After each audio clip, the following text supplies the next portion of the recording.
টানা ৯ দিনের ঈদের ছুটি ঘিরে এখন অনেকটাই ফাঁকা ঢাকা। ঈদের আনন্দ ভাগাভাগি করে নিতে নারীর টানে বাড়ি ফেরা নগরবাসীর শূন্যতায় এখন অনেকটাই শুনশান নীরবতা বাসাবাড়িগুলো। এমন নীরবতাকেই কাজে লাগিয়ে ঈদের এই ছুটিতে বাড়ে চুরি ও ছিনতাই। এবারের বিশেষ আতঙ্ক ডাকাতি। সম্প্রতি ধানমন্ডিতে র্যাব পরিচয়ে ডাকাতির ঘটনা ঘটেছে। পুলিশের তথ্যমতে চলতি বছরের জানুয়ারিতে ডাকাতির ঘটনায় মামলা হয়েছে ৭১টি, চুরি ছিনতাইয়ের ঘটনায় ৭৯৭টি। ফেব্রুয়ারিতে ডাকাতির ঘটনায় মামলা হয়েছে ৭৪টি, চুরি ছিনতাইয়ের ঘটনায় ৬৭৩টি মামলা হয়েছে।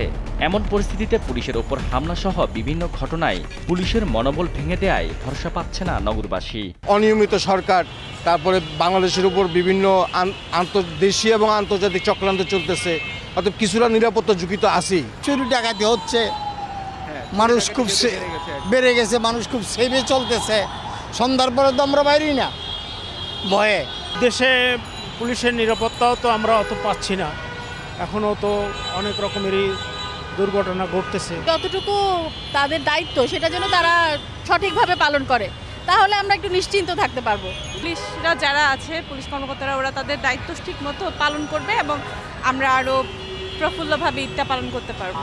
সম্প্রতি এমন চুরি ছিনতাই বেড়ে যাওয়ায় ঈদকে ঘিরে অপরাধের মাত্রা বাড়তে পারে বলে আশঙ্কা অপরাধ বিশ্লেষকদের। চুরি ছিনতাইয়ের হটস্পটগুলোতে বিশেষ নিরাপত্তা জোরদারেরও পরামর্শ এই বিশ্লেষকের।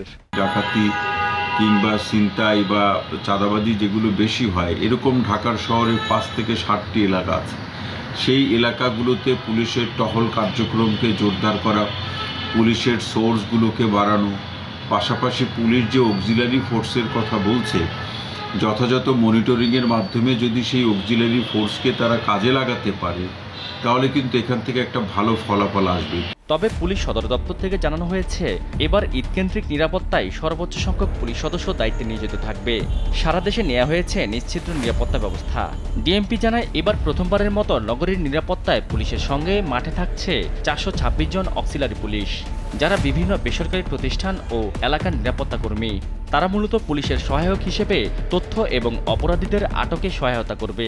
পুলিশের পাশাপাশি অক্সিলারি পুলিশ অফিসার যারা রয়েছে তারাও কাজ করবে এবং আমরা আমাদের যে নিয়মিত যে টহল কার্যক্রম এবং চেকপোস্টগুলো আছে সেগুলো আরও জোরদার করব। আমরা ইতিমধ্যে বেশ কিছু নির্দেশনা নগরবাসীর উদ্দেশ্যে দিয়েছি। র্যাবের পক্ষ থেকেও নেওয়া হয়েছে নিরাপত্তামূলক ব্যবস্থা। রাজধানীর বিভিন্ন অঞ্চলে ৯৯টি টহল সহ দেশব্যাপী মোট ৩৫১টি টহল মোতায়েন রয়েছে বলে জানায় র্যাব। অনাকাঙ্ক্ষিত ঘটনা প্রতিরোধে আনসার ও গ্রাম প্রতিরক্ষা বাহিনী।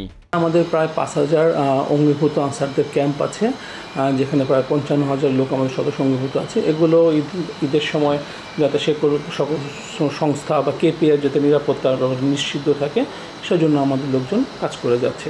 নিরাপত্তায় মাঠে থাকবে বাংলাদেশ কোস্টগার্ড।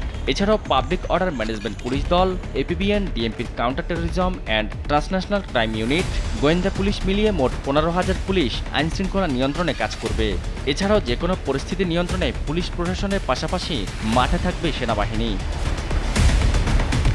শাহাদাত নিশাত, দেশ টিভি, ঢাকা।